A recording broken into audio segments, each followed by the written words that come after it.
Ok, c'est parti pour 1h10 de discussion.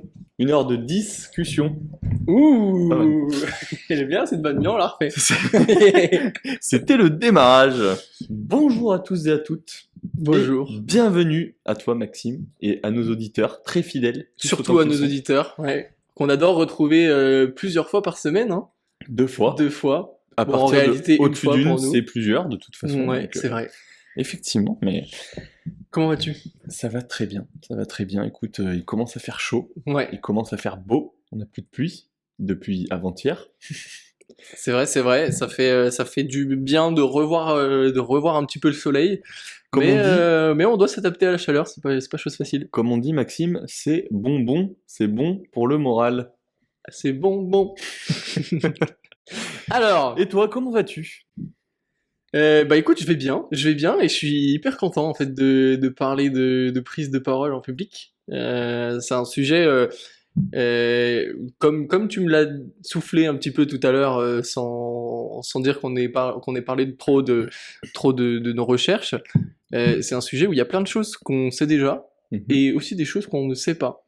Et des choses qu'on sait déjà mais qu'on n'applique pas Et aussi. oui, et oui, et on vous voit, on sait que tous vous avez déjà connaissance de quelques petits tips et astuces en prise de parole qu'on vous a déjà dit, que vos profs vous ont dit, qu'un tel vous a Ouais, dit, ouais, mais que ouais. vous n'appliquez pas. Bah, Nous les premiers, ouais, nous les effectivement. premiers. Après, pour notre défense à nous tous, nous deux et les auditeurs, la prise de parole est tellement large que si on la pratique pas et qu'on l'apprend pas, c'est extrêmement compliqué en fait de devenir bon justement sur une prise de parole, que ça soit en public, que ça soit devant une caméra, que ça soit même dans un groupe d'amis. En fait, c'est très compliqué de diffuser une idée ou une passion dans une prise de parole si tu ne l'as pas travaillé en amont, quoi. C'est vrai, c'est vrai, c'est vrai.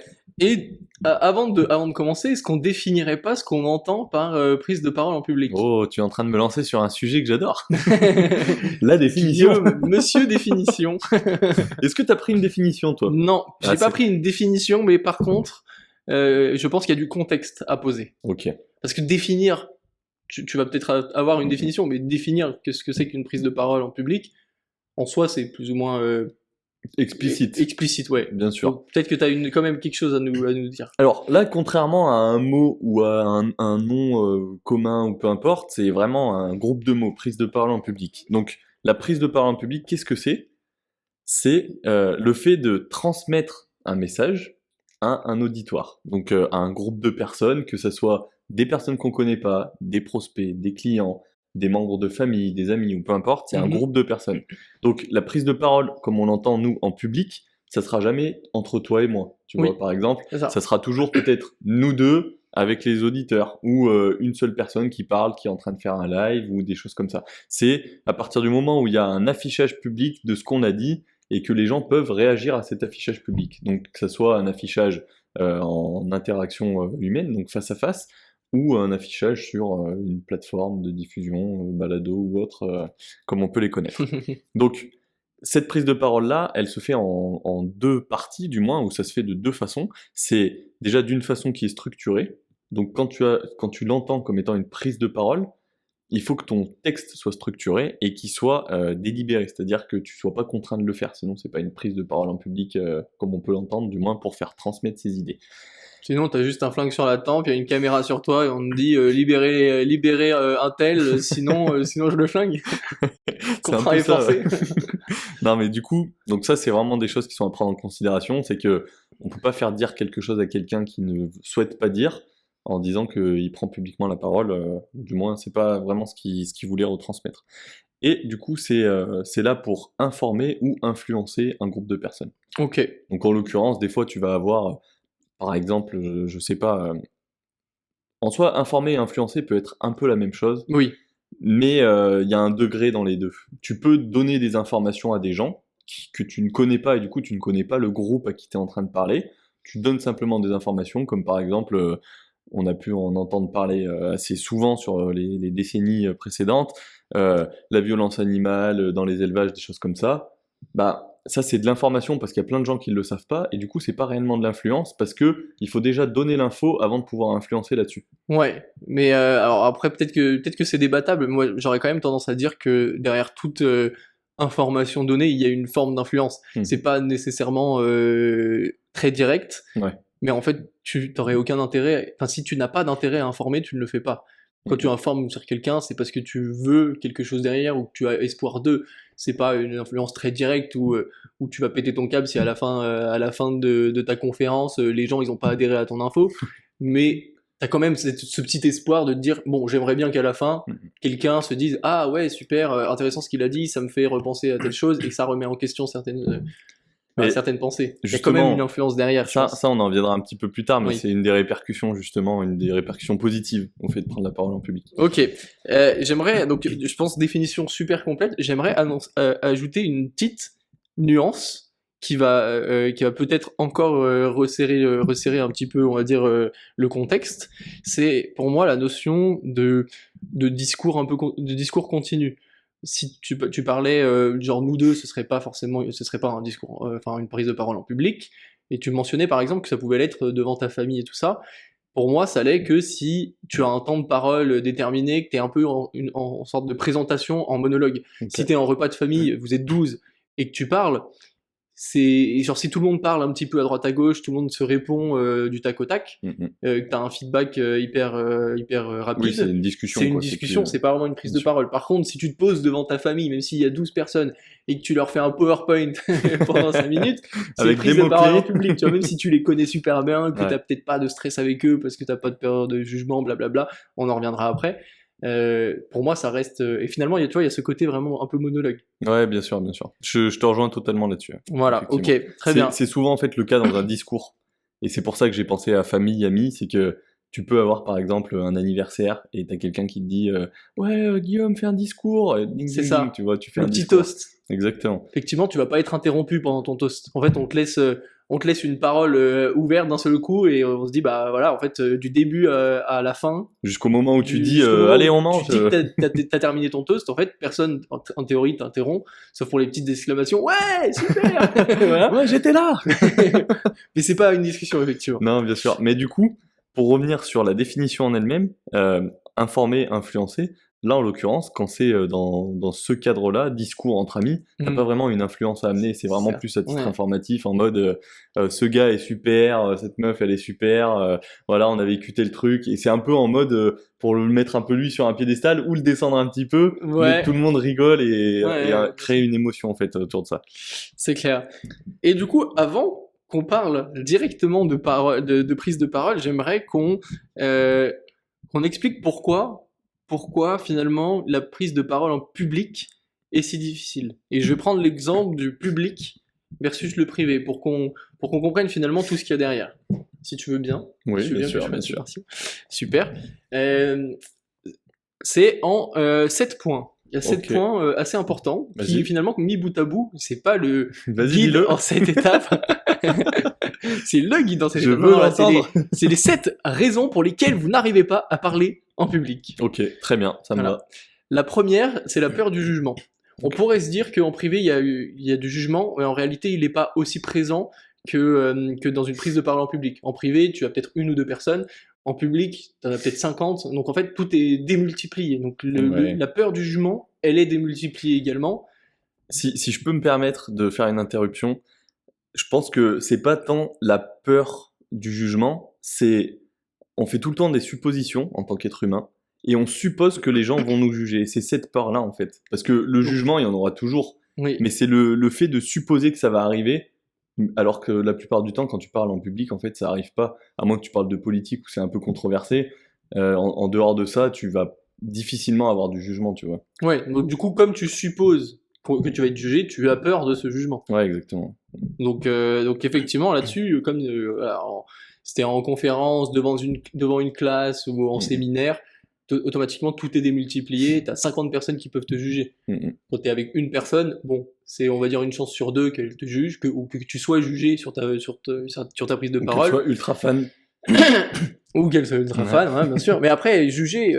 C'est là aussi, il faut remettre dans le contexte le jugement. Le jugement n'est pas forcément négatif, mais même si on même si on est juste évalué de façon hyper objective, Critiquer, tu veux dire. Mais dans le sens. ouais, je vais juger, critiquer ou évaluer. En fait, on a quand même peur de ça parce qu'on a peur D'échouer. ouais, on a peur de rater cette évaluation-là, en fait. On a peur que le jugement soit négatif à la fin. Ouais, bien sûr. Au final, on n'a pas vraiment peur du jugement, on a peur du jugement négatif. Ouais. Parce qu'on pourrait faire une super bonne impression. Et dans ce cas-là, on aurait été jugé, mais de façon hyper positive. Les gens vont se dire, waouh, il est génial ce type-là. Ouais, vraiment, vraiment. Mais après, en fait, quoi qu'il arrive, tu auras toujours des personnes qui seront en contradiction avec toi. Donc, avoir peur de ça alors que tu sais que ça arrivera quoi qu'il arrive, même dans ton cercle d'amis proches, tout le monde n'est pas d'accord avec ce que tu dis et ce que tu penses. Dans ta famille, c'est pareil. Donc pourquoi est-ce que ça serait différent ailleurs, tu vois? Et tu t'es habitué au fait que ta famille soit comme ça, il faut s'habituer au fait que les autres vont aussi être comme ça, tu vois? Ouais, Enfin, d'accord. je donne un conseil, mais je suis même pas sûr de l'appliquer, tu vois? Mais c'est ce que je pense. Ouais, après, comme on va le voir, c'est une multitude, voilà, Ok. une multiplicité, une multitude d'éléments. Le deuxième, ça va être la pression de la performance. En fait, comme c'est quelque chose d'un peu plus solennel, il y a en fait, on s'attend quand même à ce qu'il y ait une performance. Quand tu es en train de discuter avec tes potes et que tu racontes un truc que tu sais, si tu dis une boulette, c'est pas grave, tu vois. Par contre, si tu es en train de faire une présentation devant des gens et que tu dis une boulette, on t'attend au tournant, entre guillemets. Donc là-dessus, t'as la pression de toi-même. Est-ce que tu as confiance au travail que tu as réalisé? Est-ce que tu as confiance en l'information que tu vas véhiculer? Est-ce qu'elle est bonne, etc. Et tout ça, ça ajoute au stress. Peut-être que tu auras des conseils à donner pour ça, mais je pense que le principal conseil, c'est juste de s'assurer d'avoir bien fait son job de préparation. Ouais. C'est ce à quoi je pensais, justement, c'est ce que j'ai pu trouver, c'est que plus ça fait partie des clés de la réussite, on va dire, sur un bon discours ou sur une bonne prise de parole, c'est d'arriver à faire une très bonne préparation, être passionné par ce que tu dis aussi, parce que si tu parles pour parler, c'est comme quand tu récites à l'école un poème qu'on t'a dit, il faut que tu l'apprennes par cœur. T'as aucune émotion qui est retransmise. Bah, là, à l'inverse, quand t'es passionné du truc, quand tu sais que tu dois faire cette prise de parole-là, elle est très importante, tu la prépares, en fait. Tu vas pas au talent, comme on pourrait dire à l'école, enfin, à l'époque de l'école. Tu vas pas au talent, et en fait, le fait d'avoir préparé, d'avoir révisé, entre guillemets, d'avoir répété à l'oral une présentation que tu vas faire à l'oral, eh ben, tu te retrouves à avoir beaucoup plus de confiance, à diminuer ton stress, parce qu'en fait, tu connais en fait ce que tu vas dire, tu sais dans quel ordre tu vas présenter les choses, et du coup, quand tu arrives sur scène, on va dire que le seul truc contre lequel tu dois te battre, c'est un petit peu le fait que le public soit là alors qu'il n'y était pas à la base. Mais la partie présentation, elle est assurée. Tu es sur des bonnes fondations bien solides, et derrière, il faut arriver à jongler un peu avec le fait que ça soit stressant de passer en public, quoi. Très juste. Le troisième point, c'est le manque de feedback immédiat. On mentionnait, typiquement quand tu as une discussion avec quelqu'un, dès que tu dis quelque chose, la personne peut surenchérir dessus. Elle peut peut-être te corriger instantanément sur un truc, peut-être que tu t'es trompé, elle peut dire « Ah ouais, t'as raison », etc. Elle peut montrer son enthousiasme à ton écoute. Donc, tu dis quelque chose d'intéressant, tu vois son sourire, tu vois ses expressions verbales, etc. Quand tu as 60 ou X personnes devant toi, c'est difficile à déceler, tu peux pas d'un seul coup voir le visage de tout le monde. Peut-être que tu vas par chance tomber sur celui qui est un peu aigri, peut-être que c'est l'inverse, par chance tu vas tomber sur celui qui est hyper enthousiaste, mais du coup c'est pas du tout précis. Donc ça ajoute également au stress, parce que jusqu'à la fin de la présentation, tant que t'as pas eu, on va dire, les applaudissements finaux, tu ne, entre guillemets, sais pas si ça marche ce que tu fais, si t'es efficace, si t'es bon, si les gens t'écoutent. Et voilà, et tu remets en question tout le temps. Tu vas voir un mec sur son téléphone, tu vas te dire qu'il se fait chier, alors qu'en réalité il y a peut-être une urgence de fou, une urgence, voilà. Sa femme accouche ou un truc comme ça. Et ça, tu le remets en question tout le long, et ça c'est compliqué. Ouais, bien sûr, je vois. Et ça, c'est d'autant plus compliqué, plus la présentation va être longue et plus tu vas être impacté par ça, parce que au final, quand tu fais une présentation de 5-10 minutes de ce que tu fais ou de qui tu es, ça n'a pas le même impact que faire une conférence pendant 1 heure, 1 heure et demie. Mais d'un autre côté, j'ai envie de dire que la conférence de 1 heure, 1 heure et demie, tu l'as fait parce que tu as déjà fait beaucoup de fois ces 10 minutes, 15, 30, 40, etc. Donc c'est juste une suite logique, et du coup tu sais un peu plus ce qui va impacter la cible que tu vises, qui est le public en fait. Ouais, c'est vrai. Et puis en fait, tu te bats aussi quand tu fais une présentation longue, contre le temps d'attention en fait. C'est-à-dire qu'on a tous un temps d'attention qui est réduit avec le temps. Donc peut-être que la première demi-heure, tout le monde est au taquet. Puis après, les gens commencent peut-être un peu à s'endormir. Et là-dessus, encore une fois, c'est dans la préparation que tu vas pouvoir l'anticiper, faire changer des rythmes, peut-être organiser justement qu'il y ait une pause de 5 minutes. Si tu as une conférence d'1 h 30, peut-être que tu fais 45-45, tu laisses les gens aller fumer leur clope, passer au petit coin, etc. Tu vois, Marcher un peu, prendre l'air. et ça peut jouer aussi. Il y a d'autres solutions justement. Ok. Donc il y a le fait de pouvoir proposer des pauses, jouer avec le rythme du discours, mais ce que tu peux faire aussi, c'est faire un discours interactif. Donc d'arriver à faire, tu vois, souvent on le voit assez souvent, surtout avec les humoristes, Mhm. ils te font participer la salle, ils disent est-ce que ici quelqu'un a déjà fait ça, et t'as tout le monde qui lève la main, Ouais. une partie qui la lève pas, et en fait juste le fait de faire ça, tu peux passer de avachier un peu dans ta chaise à tu l'écoutes dire des blagues entre guillemets, t'es là, t'es impliqué, et tu te dis ouais, moi je suis grave comme ça, etc. Tu vois. Et du coup ça a un gros impact sur le dynamisme de ton discours, parce que admettons si toutes les 25 minutes t'as une personne, enfin la majorité des personnes commencent un peu à s'endormir, à ralentir, bah tu peux placer pile à ce moment-là, ou juste avant que ce moment-là arrive, tu peux placer un peu un truc interactif en disant est-ce que quelqu'un ici déjà a, j'en sais rien, acheté un appartement, tu vois. Et là, en fait, t'as tous les gens qui ont acheté un appart, ils vont se dire putain, j'en ai déjà acheté un moi, et tout le monde lève la main, tu vois. Et ça, en Très fait, juste. Ouais. ça permet justement de pouvoir interagir un petit peu avec les gens, quoi. Et donc au final, ce que tu dis, ça pourrait à la fois être préparé, à la fois être un petit peu sur l'improvisation. Peut-être qu'au début tu le prévois pas forcément dans ta présentation, tu te le mets un peu sous le coude en mode bon, si jamais je vois qu'ils s'endorment, je fais ça. Et peut-être que tu le fais pas non plus, tu vois. Et Ouais. c'est là où c'est important aussi d'être à l'écoute. Mm. Et tout ça, ça va jouer sur le fait de pas trop être stressé. Si t'es trop stressé, t'es trop en Concentré regard sur sur toi-même. toi-même et pas sur ton auditoire. Ouais, exactement. Donc Mais- là, il y aura des choses à dire aussi. Non, mais exactement. Puis, en fait, là, ce que tu viens de dire, c'est totalement vrai. Moi, c'est ce que j'ai pu trouver dans mes recherches, c'est que quand tu fais un discours, il y a toujours une part de flexibilité que tu vas laisser. Plus tu vas être bon dans le fait de préparer ton discours et d'être expérimenté, et plus tu auras de flexibilité sur celui-ci, tu vois. Donc tu vas pas, par exemple, dérouler un script non-stop et j'ai oublié ce mot-là, bah, je vais le reprendre et je vais recommencer, tu vois. Là, c'est vraiment, admettons, tu arrives sur un public qui est très calme, bah tu vas pas réagir de la même façon qu'un public qui est un peu enjoué, qui peut-être a déjà eu une autre conférence juste avant, ou tu vois, en fait, tu jongles en fonction de la situation, et si t'as un public qui est déjà un peu motivé, tu peux soit les motiver encore plus en faisant un peu d'interaction, soit tu peux juste continuer à défiler ton discours. Ouais.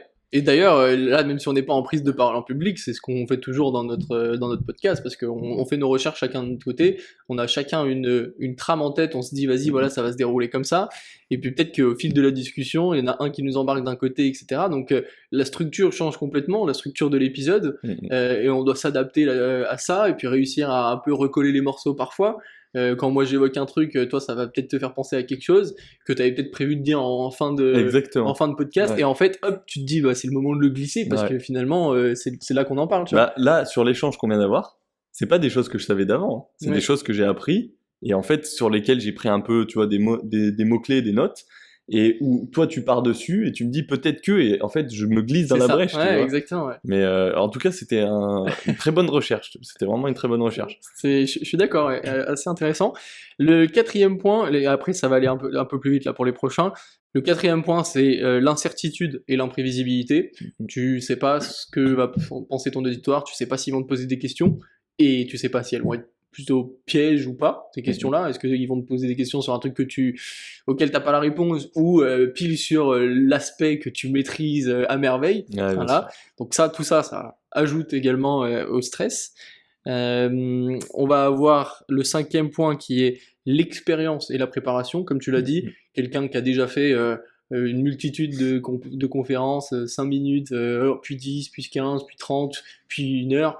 À force, en fait, tu ne stresses plus, t'es entraîné à ça, tu sais comment réagir, et ça rend le truc beaucoup plus fluide et non stressant surtout. Bien sûr.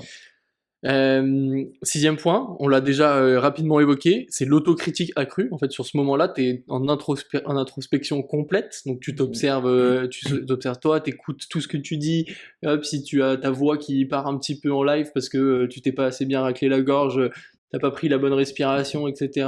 Si tu bafouilles un peu, ça va te faire paniquer, tu te dis que tout le monde l'a entendu, hop, tu reviens sur le premier point, peur du jugement, et voilà, et ça va super vite. le cercle vicieux. Alors qu'en fait, il faut vraiment réussir à lâcher prise.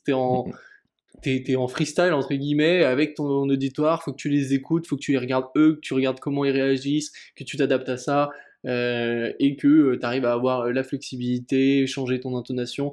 Faut réussir à la fois penser à tout ce que tu es censé faire, mais à la fois ne pas être dans le jugement de toi-même, dans l'autocritique comme je disais du coup, et le faire et garder l'autocritique pour après. Ouais. Tu prends ce temps-là, à la fin, c'est là où ça peut être hyper intéressant, même quand c'est pas dans un but de diffuser sur internet ou autre chose, de se filmer quand même. Même si tu Ouais. fais une présentation live, mais de te filmer quand même, comme ça après tu peux te regarder à nouveau, voir ce que tu fais bien, ce que tu fais pas bien, et justement t'améliorer pour les fois qui Ouais, suivent. parce que du coup, à chaque fois que tu vas trouver quelque chose qui va pas très bien dans ton discours, comme par exemple, tu vois, un peu des mots parasites. Nous, je sais qu'on en dit, tout le monde en dit quand il s'exprime, et plus tu vas en dire, plus ça montre que t'es pas hyper sûr de toi quand tu parles, ou que t'as besoin de faire une transition, mais comme t'arrives pas à caler un blanc à cet endroit-là, tu mets un du coup ou un en fait, et ce qui fait que enfin, derrière, ça va décrédibiliser un petit peu le discours, le fait qu'il y ait tous ces petits mots parasites, et justement le fait d'arriver à s'analyser, à se rappeler que dans telle situation, il y a 2 semaines, quand j'ai fait ce discours-là, euh, bah, j'ai dit du coup, et du coup, là, je vais essayer de ne pas le dire, tu vois. Enfin, globalement, tu vois où je veux en venir, Ouais. et ça te permet justement, bah, quand tu t'enregistres, alors après, discours entre amis, compliqué de s'enregistrer, ça va plus être sur de la partie pro, de la partie vraiment Ouais, publique. Le privé, je pense que c'est un petit peu plus c'est ça, compliqué. bien Hein. sûr. Ouais. D'autant Mais que c'est pas les mêmes enjeux en privé, mm, justement. Comme on disait, tu as pas toutes ces attentes-là envers toi-même. ouais. Donc les marges d'erreur en fait sont beaucoup plus grandes et la performance. Hein.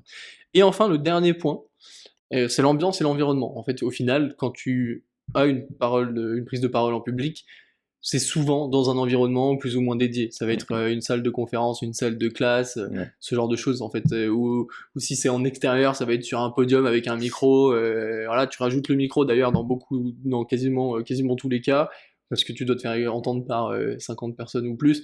Forcément, c'est plus évident avec un micro. Et tout ça, et bah automatiquement, comme tu changes de mindset, tu changes d'environnement, ça peut déséquilibrer, on va dire. En fait, ça te fait sortir de ta zone de confort. Tu peux avoir masterisé tous les autres points, ne t'être jamais entraîné dans une salle de conférence, et d'un seul coup, tu fais la même chose que ce que tu faisais dans ton salon quand tu En t'entraînais. face de ton D'un miroir. seul coup, tu le fais dans une salle de conférence, et le stress est tout autre, parce que c'est un changement. Ouais, Et effectivement. ça, faut savoir l'anticiper, donc faut se préparer également. Faut arriver à s'entraîner, donc louer des salles de conférence quand vous voulez faire des prises de parole en public. Allez-y tout seul, Ouais. puis avec quelques amis, et entraînez-vous, quoi. Et le petit mot de la fin, du coup, sur ces 7 étapes, comme Ouais. j'ai pu le dire, ces 7 raisons pour Une lesquelles vous conclusion. stressez, c'est finalement que si vous travaillez sur ces 7 points-là, vous n'avez même pas besoin de travailler sur le stress, parce qu'en fait, le stress est lié à ces 7 points-là. En Ouais, fait. Donc, le fait de pas être assez préparé, indirectement, quoi. voilà. D'où l'intérêt de se préparer, en fait. Exactement. Et j'ai remarqué que, en fait, sur chaque point que tu as mentionné, quasiment, le fait de se préparer, de connaître son discours et de savoir ce que tu dis, en fait, j'ai rajouté 2 fois, en fait, et de savoir ce que tu dis, ça va avoir un gros impact sur tous les points, globalement, Complètement. sur tous les points. Complètement. On va pouvoir y revenir après aussi, également. Très bien, très bien. Tant qu'on est sur les clés de la réussite, Ok. je t'en ai donné quelques-unes Ouais. déjà. Donc, on a parlé de la préparation.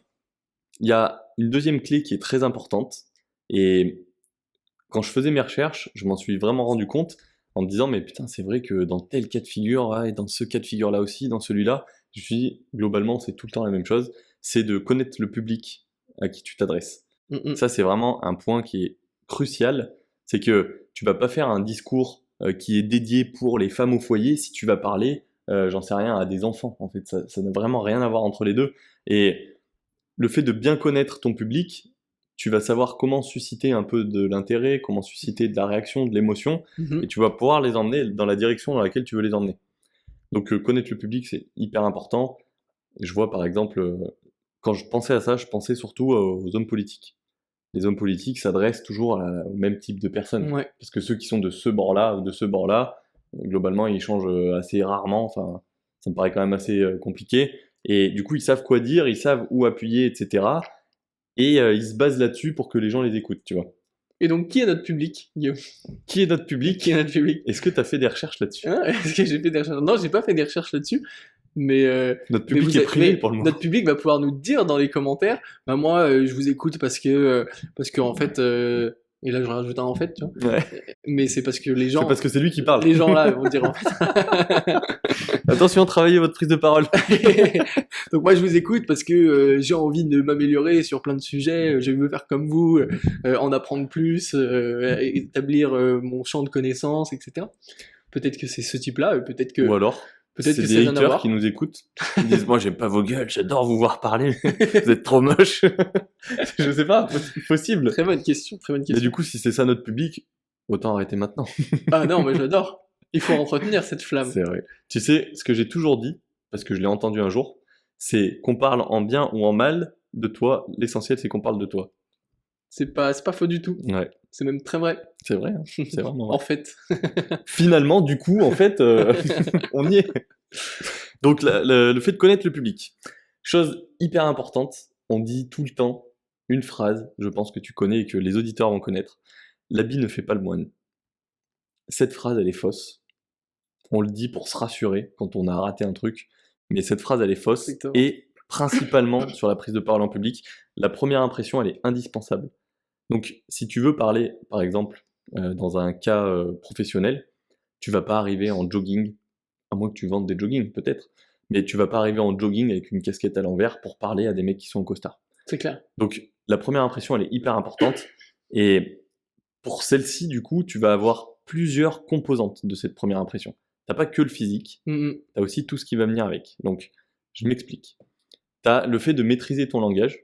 Déjà, c'est très important. En fonction du public à qui tu t'adresses, si tu connais bien ce public-là, tu vas savoir quel mot utiliser ou non. Donc ça s'applique pour la première impression, mais pour tout le reste de la présentation aussi. Bien sûr, exactement. Mais pour la première impression, c'est très important parce Ouais. que ça va la déterminer. Par exemple, tu vas pas aller dans une cité et parler extrêmement soutenu, avec des mots compliqués, que même nous on comprend pas, tu vois. Attention, hein. J'ai failli faire ouais. Que même nous on comprend pas, tu vois, des vieux mots de français, etc. Tu peux pas faire ça. Pareil dans l'autre sens, tu vas pas venir parler comme un mec de cité, par exemple, je sais pas, à des gens du 6e à Lyon. Des bourgeois, tu veux dire. Oui, pardon, excusez-moi. Des bobos. Donc, ça c'est très important, la partie verbale. Mais la partie non verbale est importante aussi. Ouais. Parce que si tu dégages potentiellement du dégoût envers les personnes avec qui à qui tu es en train de faire une présentation, ça va pas passer non plus. C'est clair. Donc il faut arriver à travailler là-dessus et à viser le bon public. Et donc pour ça, tu vas avoir 3 étapes. Attention. C'est ton guide en 3 étapes? C'est mon guide en 3 étapes. Ma technique. La première, c'est l'ancrage. Donc l'ancrage, il va avoir lui aussi 3 étapes à l'intérieur. Ouh. Tu vas avoir un ancrage physique qui fait que si tu te tiens droit pendant ta présentation, déjà ça va avoir 2 effets.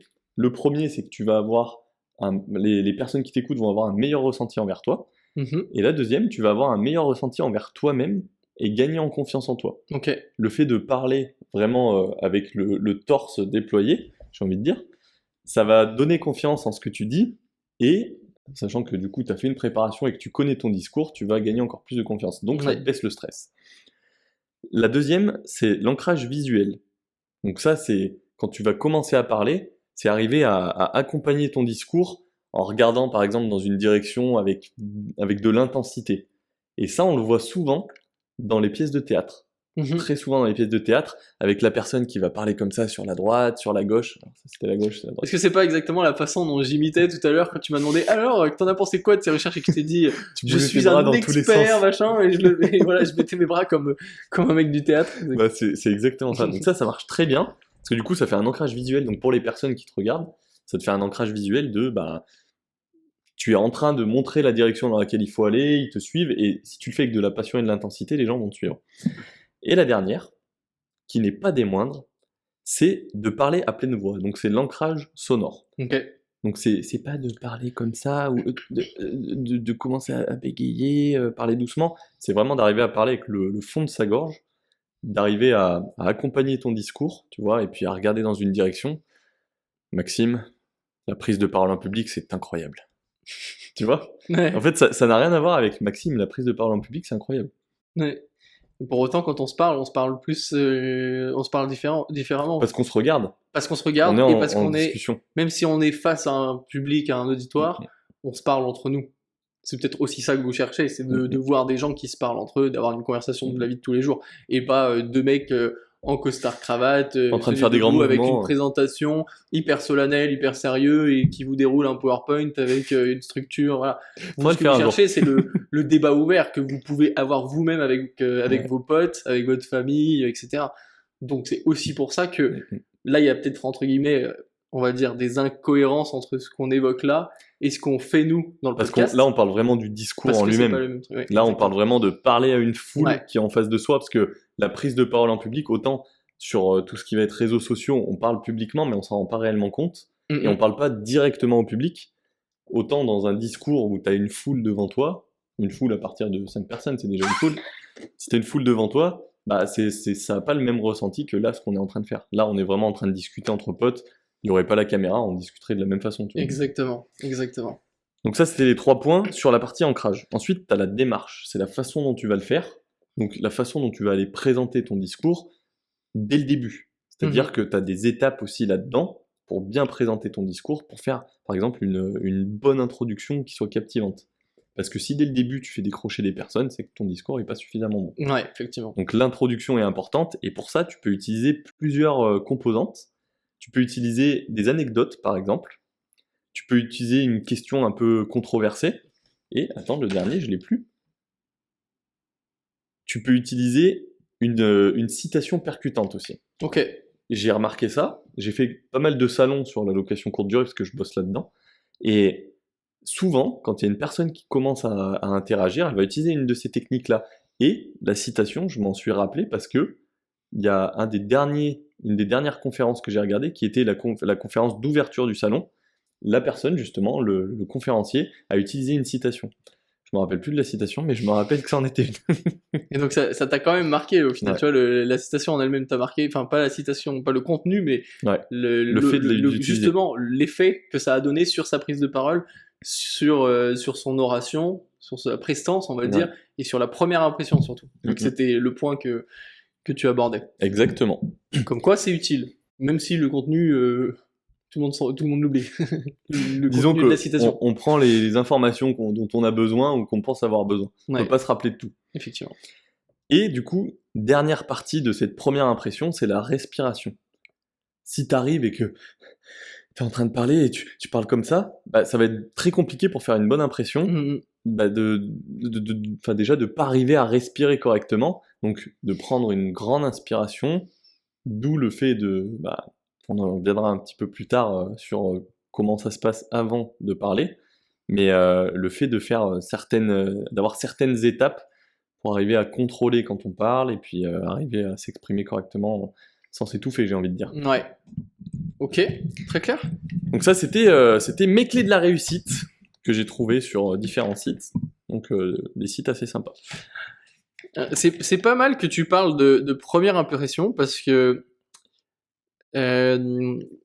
moi j'ai essayé de faire entre guillemets vraiment le guide presque de A à Z pour avoir et surtout étape par étape mais vraiment dans un ordre chronologique.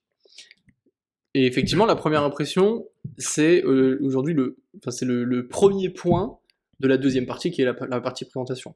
Donc sur la partie préparation, là où je vais revenir rapidement là-dessus, comme ça on fait dans l'ordre chronologique. Tout ça, en fait, finalement, toute cette prise de parole, c'est un peu comme des poupées russes. Tu sais, t'as une grosse poupée et dedans t'as une moyenne, puis une petite, etc. quand tu les ouvres les unes après les autres. Et ce qui est assez fascinant, c'est que pour préparer ta prise de parole, tu vas le faire dans l'autre sens. Tu vas d'abord préparer ta petite, donc ça va être par exemple ton message, le message que tu veux véhiculer, quelle est l'idée de base. Derrière, une fois que tu as l'idée de ce message, tu vas venir rajouter une deuxième poupée russe par-dessus, qui va être connaître ton auditoire, par exemple. Tu vas avoir une troisième poupée russe par-dessus qui va être quelles sont les données de la data en fait, les données que tu vas aborder pour bien contrôler ton message et ça adapté à ton auditoire, tu vois. Donc si tu t'adresses à si ton auditoire est principalement composé de femmes, bah, tu vas donner des données qui concernent principalement les femmes plutôt que les hommes ou ce genre de choses. C'est un exemple, ça peut être d'autres choses. Si tu travailles avec des employés de bureau, bah, tu vas donner des données d'employés de bureau et pas de chantier, etc. Enfin, Bien sûr. ce genre de choses. Donc c'est quand même très important finalement de faire les étapes dans l'ordre et pas dans l'autre sens parce que même si tu fais tout mais que tu fais pas dans le bon sens, En fait, tu oublies je certaines pense que connexions. Tu c'est surtout très difficile de pouvoir donner toutes ces informations-là si t'as pas déjà déterminé ton message. vois. Ouais, exactement. Si t'as pas ta toute petite poupée, tu vas pas pouvoir faire les plus grandes. Ça Exact. paraît quand même compliqué. Ouais. Ou alors, tu sais pas ce que tu racontes.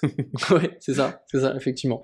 Et la dernière poupée, on va dire, qui va venir englober toute la partie préparation, c'est pas une étape en elle-même, mais c'est ce qui permet de verrouiller et de se dire, ok, c'est bon, c'est la confiance. Est-ce que tu as confiance en tout ça? Est-ce que tu as confiance au fait que tu as bien préparé, enfin, que tu as bien analysé ton message, mis les bonnes données, que tu connais ton auditoire, etc., la totale.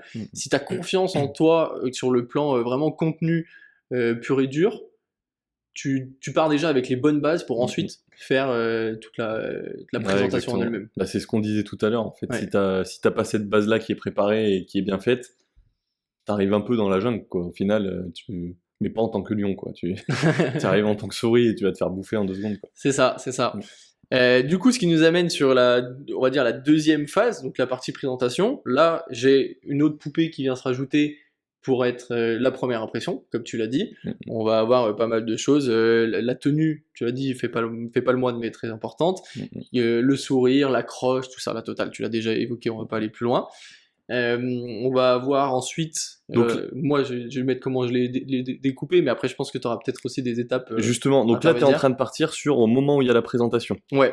Alors, je vais revenir sur un tout petit point qui est important juste avant de faire cette présentation-là. Super. C'est vraiment l'entame, c'est juste après la première impression. Ok.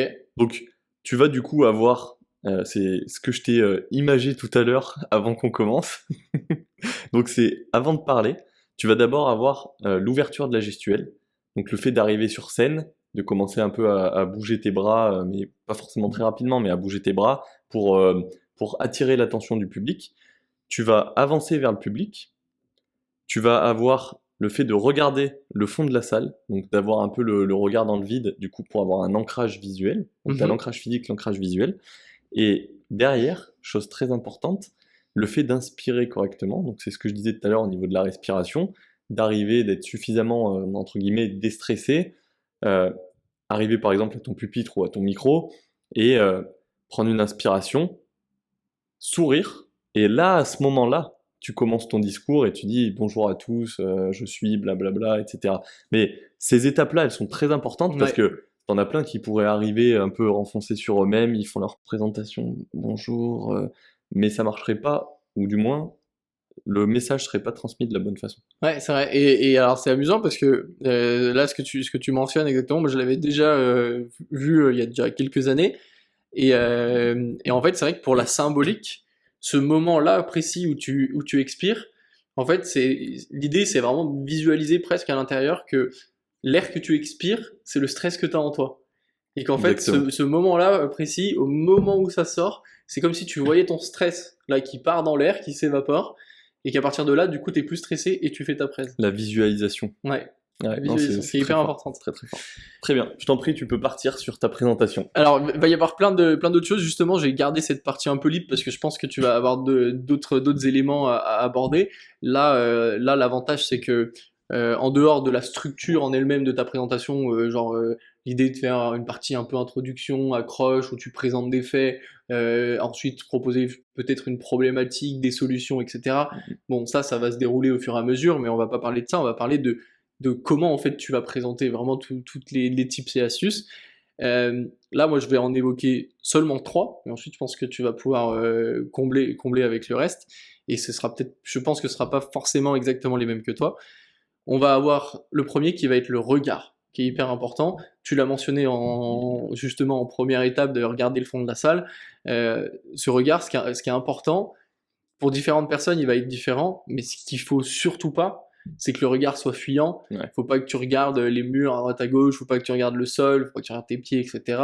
L'idée, c'est de regarder quand même un peu les gens, pas forcément trop dans les yeux, etc. Si ça stresse, faut plus balayer un peu de droite à gauche. Tu peux imaginer que tu fais un Z, ce genre de choses. Il y a plein de petites astuces qui vont pouvoir être données, ou même la meilleure astuce finalement, c'est de regarder quelqu'un que vous connaissez, avec qui vous avez un petit peu confiance, etc. Seulement si vous avez confiance en cette personne-là pour pas qu'elle vous fasse rire, bien sûr. Parce que le mec qui fait le clown au moment où tu le regardes. Sauf si vous êtes humoriste. Ouais, c'est vrai.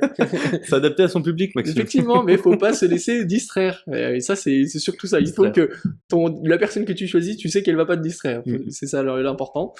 Et voilà. Donc surtout un regard actif. Parce que même quand tu choisis quelqu'un, il faut pas rester tout le temps sur la même personne. Surtout dans un grand auditoire, si la salle elle est grande, si vous regardez toujours une personne qui est à gauche, à force, tout le groupe de droite va se sentir complètement exclu et pas considéré, et ils vont se désintéresser de votre sujet parce qu'ils ont besoin que vous leur apportez de l'attention. Donc l'idée c'est quand même de regarder un peu tout le monde, ou faire comme si vous regardiez tout le monde surtout. C'est pour ça que les auditoriums ils sont en forme de V au final. C'est parce que les plus proches de la scène c'est là où il y a le moins de chaises, et petit à petit ça suit juste le même angle pour s'élargir au maximum. Exactement, sinon tu devrais faire des grands coups pour tourner la tête, pour regarder les personnes qui sont aux extrêmes. Disons que t'es pas un chanteur sur scène, en plein milieu, avec tout le monde autour. C'est vraiment... Ça doit être un vrai challenge, hein, quand tu vois les trucs... Ça doit être chaud. Tu peux pas moi je peux pas m'empêcher de me dire qu'il y a toute une partie de la présentation où la personne elle est dos à toi, quoi. Tu sais, t'es en plein show, tu vas à un concert de, je sais pas, Beyoncé ou quoi, et t'as, on va dire, 25% du temps où du coup elle est dos à toi, parce que forcément elle doit minimum regarder les autres, tu vois. Donc pas ouf, pas ouf. Tu veux développer sur le regard ou non, je te rejoins totalement là-dessus. Je sais que c'est très important. J'avais pas forcément fait des recherches dans le sens comment répartir un peu le regard dans la population, dans la foule qui est en face. Mais oui, effectivement, ça paraît assez logique quand même d'arriver à balayer un Z, pourquoi pas. Et puis pourquoi pas des fois un petit regard un peu agressif comme ça sur la droite ou sur la gauche. Très bien, nickel. Là, je pense que le deuxième point, il me semble, on l'a évoqué tout à l'heure, je crois que tu ne l'as pas trop étendu non plus. On en avait rapidement parlé, enfin je l'avais évoqué sur la première partie, qui est sur la voix. Là, tu l'as mentionné justement sur la première impression, et en fait, ça continue tout au long de la présentation. Il faut réussir à faire attention à plusieurs variantes sur la voix, c'est-à-dire qu'on va avoir le volume, il faut faire en sorte d'être entendu par tout le monde. Si vous n'avez pas de micro et que vous parlez pas assez fort, qu'il y a que les deux premiers rangs qui vous entendent et les rangs ensuite ils vous entendent pas, c'est compliqué. Donc d'avoir la capacité de mesurer ça, et ça dans tous les niveaux, c'est-à-dire quand vous avez un micro, il faut réussir à pas parler trop fort dans le micro non plus, sinon ça sature et c'est horrible pour tout le monde, pour vous aussi d'ailleurs, donc il faut s'entraîner pour ça. On va avoir la vitesse, c'est-à-dire qu'on l'avait mentionné, il y a des moments où c'est bien d'aller vite, d'être impactant, de passer très vite sur quelque chose, surtout quand c'est peut-être un petit détail, vous voulez quand même le raconter, mais c'est pas du tout le cœur du sujet, peut-être aller un peu plus vite là-dessus, et ensuite reposer les termes, reposer la parole au moment où c'est plus impactant, que vous avez besoin que l'auditoire il s'imprègne finalement, il absorbe le message. Ce qui est important, je te rajoute là-dessus, c'est que quand tu fais une présentation, pour être impactant, ça peut être bien aussi de répéter des fois, de reformuler. Et c'est bien que tu le dises. Ouais. Ça, c'est très important. Donc c'est ce que j'ai pu trouver. C'est vrai que ça paraît quand même assez logique. C'est bien que tu le dises, tu vois, c'était pas un point que j'allais aborder, donc ça complète. Il y a ce que tu mentionnais aussi, le silence. Le silence, il a plusieurs utilités. Il a, comme je disais, la capacité de permettre à l'auditoire de bien s'imprégner des paroles, mais ça va permettre aussi, dans certains cas, de reprendre son souffle correctement, de se reposer. Peut-être qu'à un moment, typiquement, vous avez été peut-être distrait, perturbé par quelqu'un, vous avez dit quelque chose, vous avez vu une personne grimacer, peut-être que ça va vous stresser, etc. Et ben justement, ça va peut-être être le moment de trouver une tournure de phrase, une formulation qui va vous permettre derrière de poser un petit silence, et ce silence-là va vous permettre de peut-être remettre en place le petit souffle qu'on a évoqué en première impression pour évacuer le stress et repartir à nouveau sur des bonnes bases. C'est hyper important. Je suis totalement d'accord. J'ai pas trouvé de façon de le faire, je me suis pas renseigné là-dessus, mais ça peut être d'après mon opinion toujours, un mot du style et d'ailleurs. Et là tu continues la suite de ta phrase, tu vois. C'est vraiment dans le sens où tu reprends toute l'attention de tout le monde, donc ça te permet déjà de un, de pouvoir te reposer ou te remettre un petit peu après avoir regardé un mec qui grimace, mais aussi de recapter toute l'attention des gens, parce que si tu parles de façon continue, que tu changes pas le rythme, etc., bah, au bout d'un moment, les gens ils vont décrocher, ils vont juste entendre un fond sonore et comme si tu avais la télé derrière, quoi. C'est vrai. Et le fait de caler un silence, il y a plus de bruit, ils se disent oh qu'est-ce qui se passe, tu vois.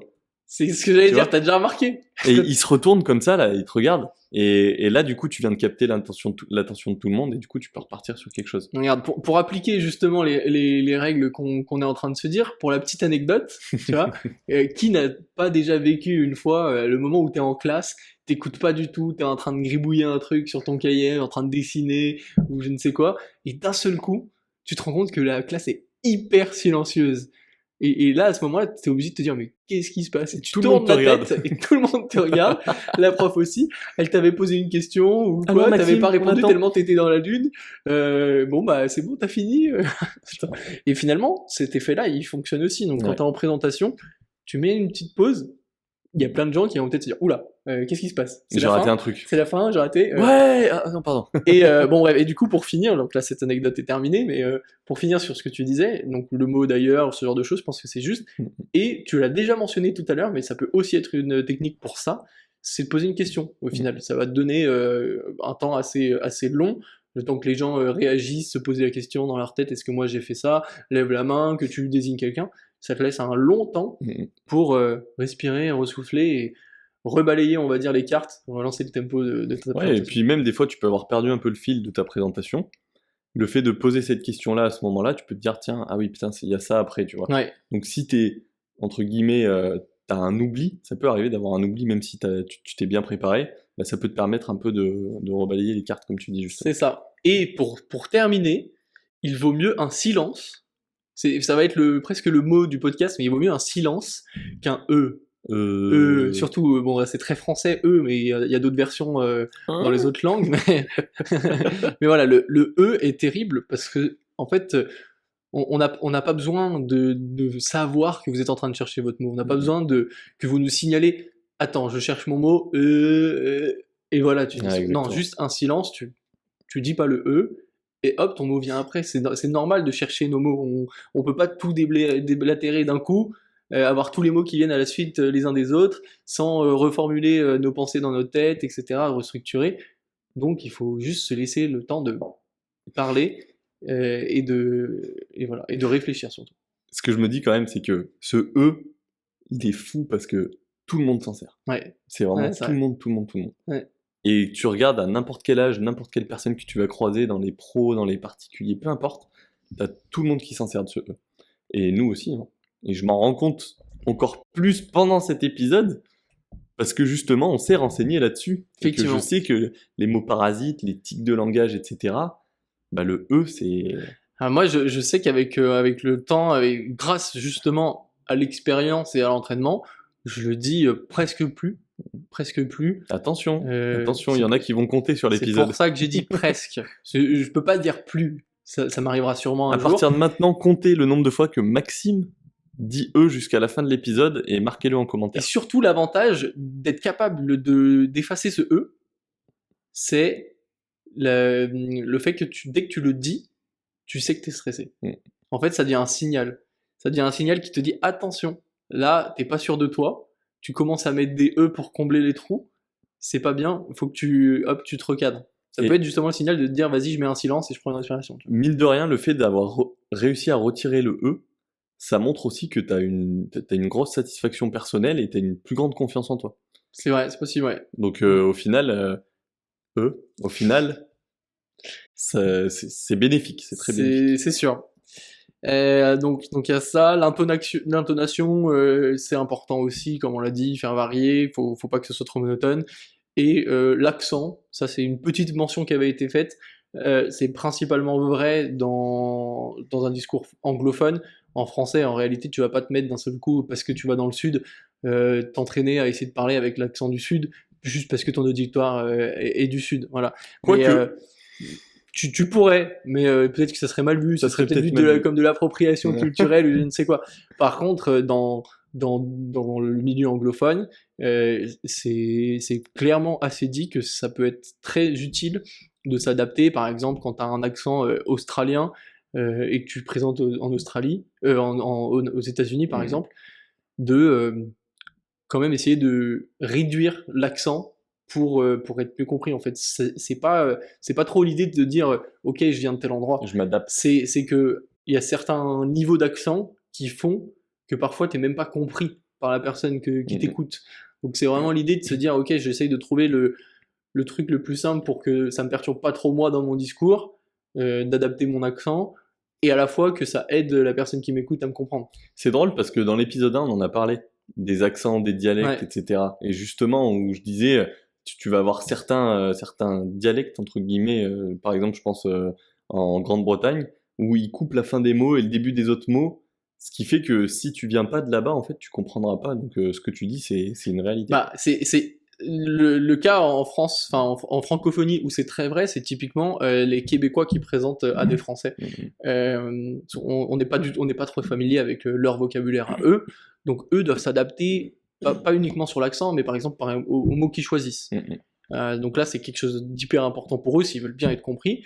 Dans l'autre sens, c'est un peu moins vrai parce que Ils ils vont beaucoup mieux comprendre les Français parce que tous les contenus des médias, les films, etc., les films français, en fait, ça va être avec un français, accent français. Donc ils sont habitués à notre français à nous. Mhm. Donc, dans l'autre sens, c'est beaucoup moins vrai. Donc voilà, mais tout ça, c'est hyper utile. Ah, Il exactement. faut le savoir, en fait.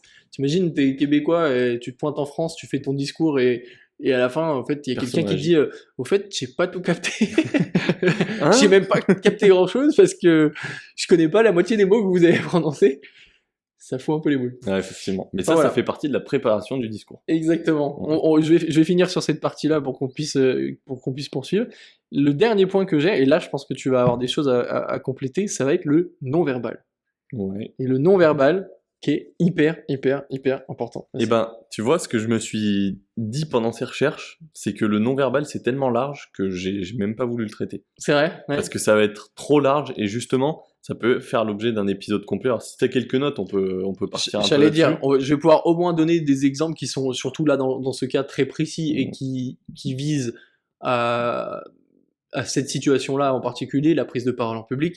Si un jour on fait un sujet sur le non-verbal, on va avoir plein de choses à dire et qui sont capables qui sont utiles dans plein de contextes différents. Ouais, pas que la prise de Pas parole. que la prise de parole en public.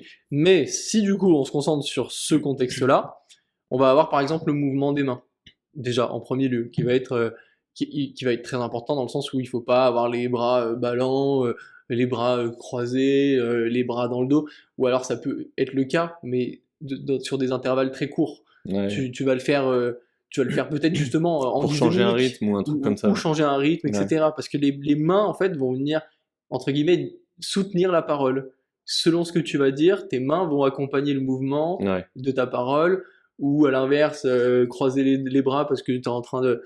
T'attends peut-être, tu vois, T'attends de parler, quoi. typiquement, t'attends de parler, tu remarques que c'est le bordel, tu croises les bras, enfin, je veux dire, les profs le font. Ouais, bien sûr. C'est un exemple, mais les profs le font, peut-être que c'est inconscient, mais dans une bonne partie, je pense que c'est très conscient, et ils croisent les bras pour bien montrer à tout le monde, je vous attends, arrêtez de faire du bruit, et puis voilà, j'en parle. Donc, Ouais, voilà. bien sûr, bien sûr. On va avoir les épaules aussi, tu l'as mentionné, les épaules qui doivent être le plus en arrière possible, ça va permettre de dégager un cage, ça va donner de la prestance, ça va montrer de l'assurance surtout, et qui dit assurance dit aussi crédibilité, parce que peu importe le message qu'on veut véhiculer, si on montre pas qu'on croit nous-mêmes en notre message, Personne va il y y a croire. peu de chances que les gens y croient. Et ça va aussi permettre de jouer là-dessus. Ouais, effectivement. Ça, tu vois, ça me fait penser, justement, cette posture-là. Alors, c'est pas forcément prise de parole en public. C'est petite anecdote, quand j'étais commercial, je faisais du porte-à-porte. Et à partir du moment où j'ai plus cru en ce que je vendais, je ne le vendais plus. Parce que mon corps ne le vendait plus. Ouais. Et je pense que même si t'es persuadé que ton truc, c'est incroyable et que c'est de la merde, t'arriveras à le vendre, tu vois. C'est vraiment une question de conviction. Et Ouais, c'est justement, fou. bah, le non-verbal va venir retranscrire ce que tu penses au fond de toi. Et est-ce que tu dirais que dans cette phase-là, t'avais l'impression, quand tu y pensais, t'avais quand même l'impression d'avoir le même niveau de discours, et du coup, ça voudrait vraiment dire que c'était ton corps qui envoyait le signal que Ouais.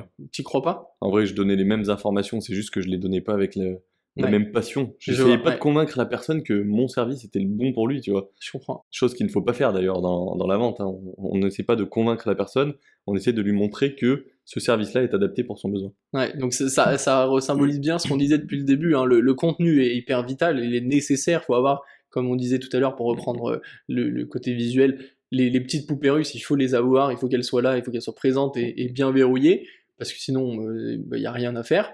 Mais derrière, ce qui va vraiment avoir de l'impact, c'est tout le reste. C'est les grandes poupées russes, on va dire. Ouais, exactement. Celles qui sont derrière. Pour terminer sur le non-verbal, on va avoir deux choses. Enfin, il y en a une qui dépend, on va dire, de la taille de ton auditoire, ça va être la rotation, avec la capacité finalement, de la même manière qu'on va tourner le regard vers un côté de la salle, bah, c'est bien aussi de tourner le corps. On va pas regarder à droite quand on a le corps à gauche, on dirait que justement qu'on n'a pas envie de parler à la personne. Donc si je parle à quelqu'un à droite, je me tourne vers la droite, si je parle à quelqu'un à gauche, je me tourne vers la gauche. Ça paraît hyper logique. Mais c'est fou, Mais mais il sur y le a moment, beaucoup de choses. c'est pas du tout instinctif, surtout quand tu es quelqu'un justement qui stresse vis-à-vis de ça. Le pire des conseils qu'on puisse donner, moi je me souviens qu'on m'avait donné ce conseil-là, c'était justement de trouver un endroit où t'es bien et ne pas bouger. Ouais. Et en fait, c'est le pire des conseils, parce que derrière, t'es verrouillé, t'es bloqué, t'es une sorte de robot Ouais. qui déblaye des phrases. T'as vraiment un ancrage physique, mais réel. Ouais, là c'est T'es pas compliqué. sur ta posture, t'es en ancrage au sol. Ah ouais, c'est ça. Mais tu vois, moi, ça me fait penser à un point. Donc là, on part vraiment sur du non-verbal, mais ça me passionne. J'ai vraiment envie qu'on se renseigne là-dessus. Il y a un truc que je fais toujours, depuis que je le sais, c'est quand je parle avec une personne, par exemple, on est dans un groupe, on est debout, je parle avec quelqu'un, je vais tourner mes pieds dans sa direction. Et ça, c'est un truc que je remarque énormément. Il y a plein de gens qui le font pas, et je considère que c'est un gros manque de respect, mais potentiellement, les gens ne savent pas.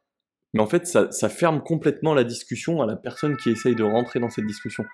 Et le moment où tu arrives à faire changer cette position de la personne à qui tu parles ou du groupe à qui tu parles et qui se mettent dans ta direction, ou qu'ils ouvrent leurs pieds dans ta direction, là, tu peux te rendre compte que tu as été accepté dans cette discussion-là. Ouais. Tu vois. Attends, on a tous connu ça, le truc où t'arrives au collège, au lycée, t'as genre 5 ou 6 potes qui sont en train de parler en cercle, entre guillemets, et toi, t'arrives un petit peu à t'insérer entre deux personnes, mais t'en as un à côté de toi qui soit t'as pas calculé, soit a pas envie de te calculer, c'est souvent l'impression que ça donne, Ouais. et qui du coup ne s'ouvre pas à toi, ne vient pas genre reculer pour te faire de la place, mettre les épaules au même niveau que toi, ou ce genre de choses. Et en fait, pendant tout le temps où le mec s'est pas adapté à toi, la seule idée que t'as en tête, c'est ok, ce mec ne veut pas que je sois là. Tu vois. Ouais.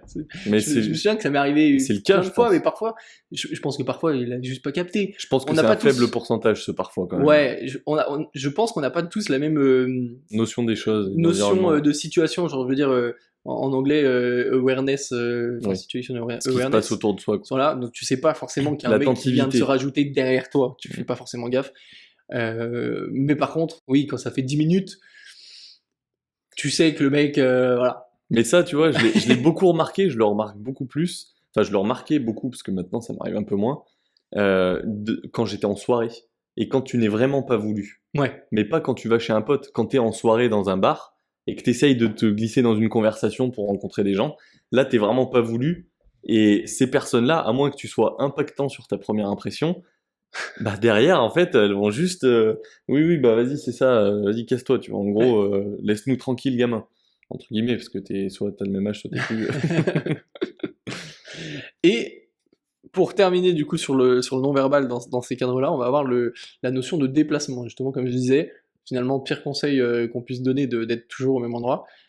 Déjà pour plusieurs raisons, et ça va dépendre d'un autre point qu'on n'a pas encore évoqué, mais la notion de support. Si vous avez un support derrière vous, une présentation, un PowerPoint, je ne sais quoi, ben, selon l'endroit où vous êtes situé, probablement que vous coupez entre guillemets la vue à des personnes. Donc si vous variez pas, il y a encore une fois des personnes qui vont se sentir tout le temps lésées, avoir l'impression de jamais avoir pu accéder à votre présentation, alors que c'est pas le but. Idéalement, le mieux c'est quand même d'être dans un espace où tout le monde peut voir la présentation sans être devant, Ouais, forcément. bien sûr. Mais si c'est le cas, l'idée c'est aussi de varier. Et en fait, ça va aussi donner de la prestance.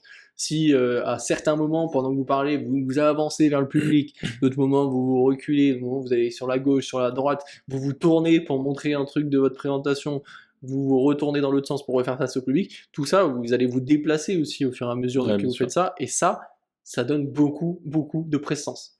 Et ça Du joue coup, énormément. question. Quand un homme politique prend la parole à un pupitre, est-ce que c'est parce qu'il est très stressé ou parce que la politique veut qu'il il ne faut pas se déplacer quand on est en train de prendre, de prendre la parole en public comme ça? Je n'aurais pas une réponse à 100% à C'est- donner parce que je n'ai pas la connaissance, mais si je devais émettre des suppositions, je dirais que je pense qu'il y a à la fois un truc un peu culturel, Et un truc de cadrage. truc de cadrage souvent, ouais. Je pense, C'est hein, vrai, le ouais, ouais, ça cadrage se tient, ouais. des. En fait, ça me paraît peut-être même être Ouais. la réponse la plus évidente. Je suis d'accord, ouais. Le fait que tu as toutes les caméras qui sont visées sur le pupitre, la Le lumière, micro, le machin. micro qui est mis au même endroit. Ouais, c'est ça. Et En fait, ça donne tout, ça lui donne la possibilité de mettre ses notes, ouais. etc. Parce que C'est les pas mecs un connaissent show, pas quoi, leur en fait, discours c'est par cœur. un discours. Effectivement, finalement, on a répondu à la question, je pense. Ouais, mais tu vois, c'est bien de soulever des points comme ça, parce que Ouais. si on cherche pas la réponse, on se dit qu'ils sont juste pas confiants, peut-être. Voilà.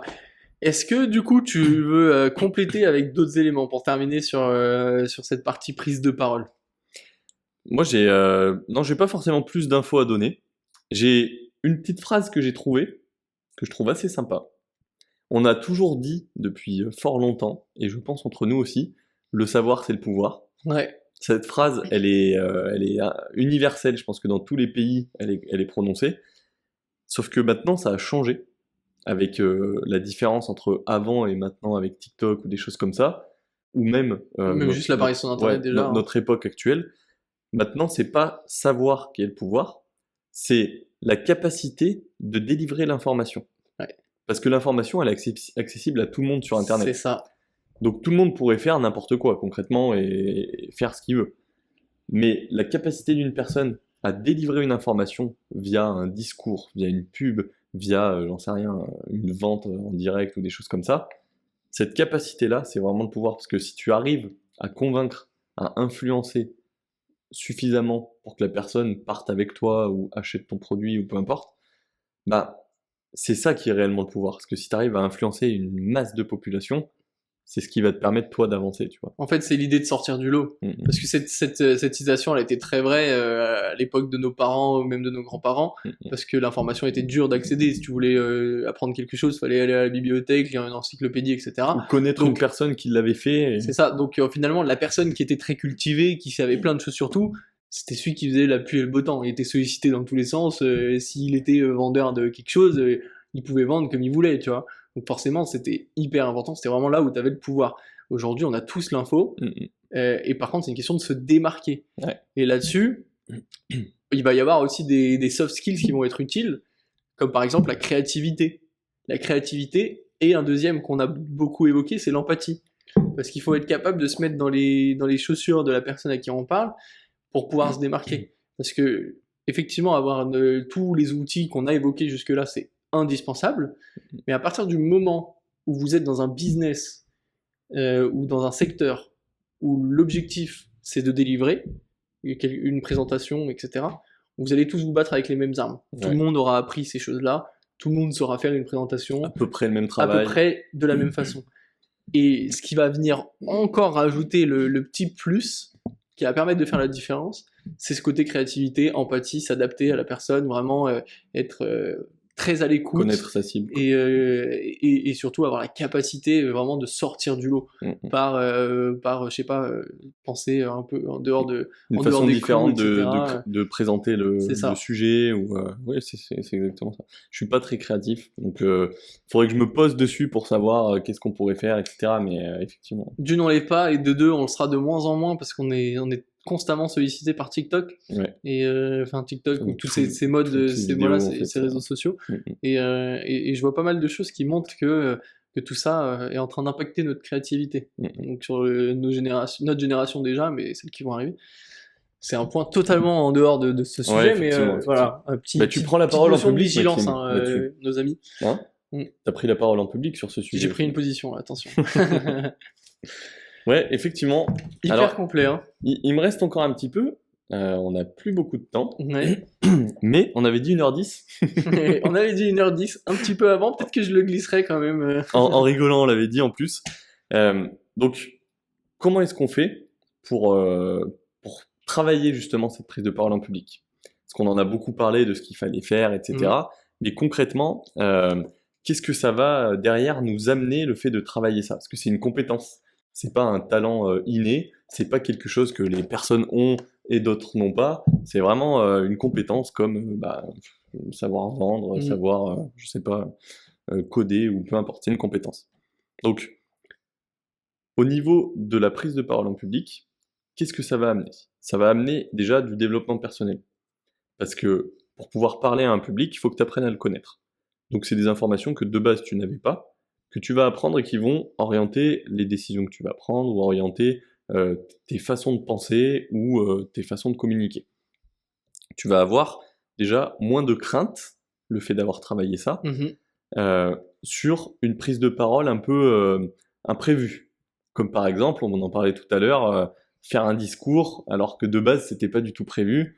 T'as le pote qui dit ouais c'était 40 ans, fais un discours, tu vois par exemple. Est-ce que tu sous-entends que là on devrait tous en rentrant chez nous préparer 4 types de discours, genre un pour les mariages, un pour les anniversaires, un pour les EVG, etc. Et se dire bon si un jour quelqu'un me chope et me dit tiens fais un discours, je serai prêt. Tu dis bah ça tombe bien, j'en ai préparé un. Et en fait t'as juste 4 discours basés sur des biais cognitifs qui vont faire que tu changes juste le il par le prénom. Le petit effet Barnum, alors du coup. Tout le monde arrivera à se reconnaître dans le discours. Génial. Donc, tu as aussi une augmentation de ton leadership. Ce qui paraît logique, c'est que si tu arrives de mieux en mieux à parler en public et à transmettre un peu les grandes lignes directrices dans lesquelles tu veux aller, ton message, ta première poupée russe, tu vas avoir tendance à amener plus de gens avec toi et du coup à avoir un meilleur leadership. Tu vas augmenter ta persuasion. Donc ça paraît assez logique aussi. Ouais. Au plus tu arrives à t'exprimer correctement et à te retransmettre ce que tu as envie de retransmettre, et au mieux ta persuasion sera efficace. Ça va aussi te permettre de développer ton réseau professionnel ou même personnel. Donc rencontrer des gens, arriver à mieux s'exprimer et à mieux, pareil, retransmettre tes idées et à trouver des personnes qui vont dans la même direction que toi. Tu vas avoir une meilleure communication. Bon, ça, c'est un peu la base du truc. Finalement, c'est l'objectif premier, même dans un sens. Hein. Ah, exactement, exactement. Tu vas aussi avoir la toute dernière. T'en as parlé plusieurs fois, t'as abordé le sujet plusieurs fois, une meilleure pensée critique. Parce que du coup, on y revient.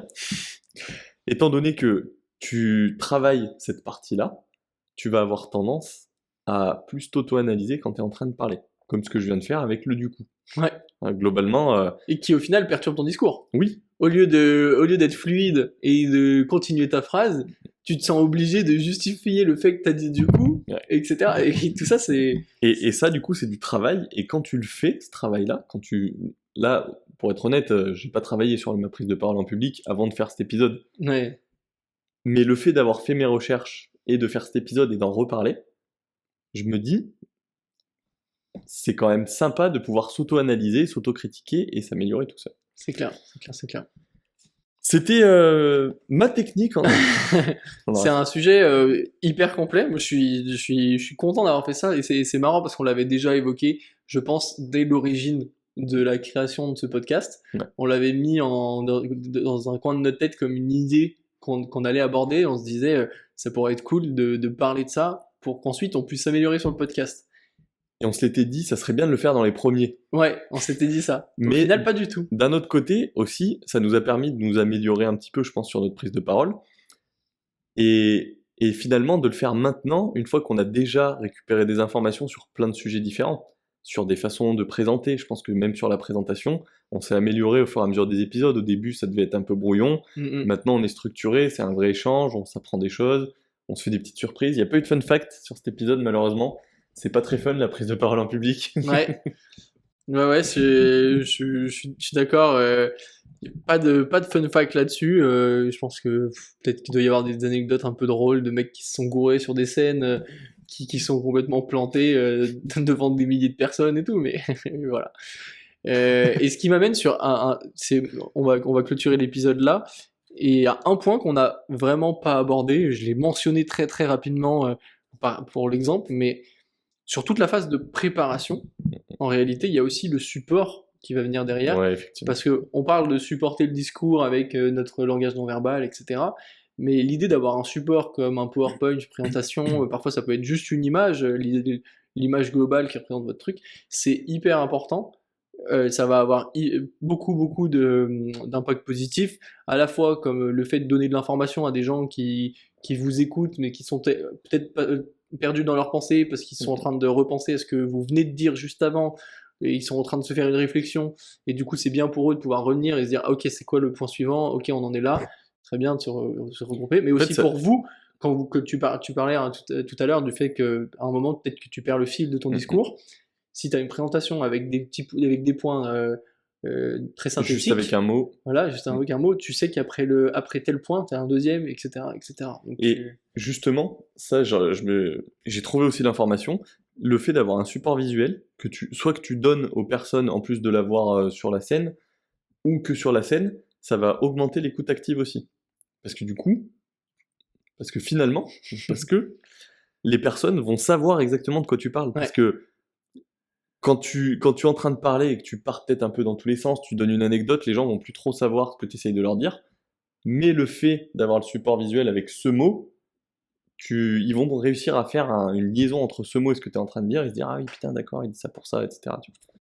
Effectivement, voilà, donc à y penser quand même, très important dans la phase de préparation. C'était un très bon épisode. Ouais, super épisode. Donc du coup, voilà, pour continuer sur les du coup, parce que c'est devenu la mode. Mais en fait, Maxime, qu'est-ce que tu veux dire par là? 1h10, hein, comme on a dit. 1h10, voilà. on a dit. Donc on va se laisser là, et on se retrouve dans le prochain épisode, du coup, la semaine prochaine. À la semaine prochaine. À la semaine prochaine.